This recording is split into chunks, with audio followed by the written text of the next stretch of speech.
ইরানের ৩টি পারমাণবিক স্থাপনায় মার্কিন বোমারু বিমানগুলো হামলা চালানোর পর যুক্তরাষ্ট্রের প্রেসিডেন্ট ডোনাল্ড ট্রাম্পের সঙ্গে কথা বলেছেন ইসরায়েলের প্রধানমন্ত্রী বেনিয়ামিন নেতানিয়াহু। হোয়াইট হাউসের একজন জ্যেষ্ঠ কর্মকর্তার বরাতে এ খবর জানিয়েছে সিবিএস নিউজ।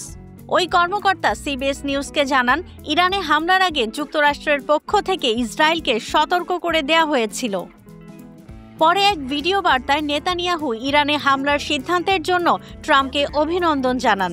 তিনি বলেন, এই হামলা ইতিহাস বদলে দেবে। ইসরায়েলি প্রধানমন্ত্রী আরও বলেন, অভিনন্দন প্রেসিডেন্ট ট্রাম্প।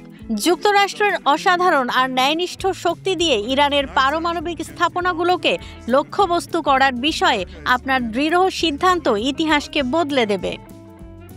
শনিবার দিবাগত রাতে ইরানের ফোর্দো, নাতাঞ্জ ও ইস্পাহান এ ৩টি পারমাণবিক স্থাপনায় হামলা চালায় যুক্তরাষ্ট্র। ট্রাম্প নিজেই ইরানে হামলার বিষয়টি নিশ্চিত করেন। ইরানের পক্ষ থেকেও ৩ পারমাণবিক স্থাপনায় মার্কিন হামলার বিষয়টি নিশ্চিত করা হয়েছে।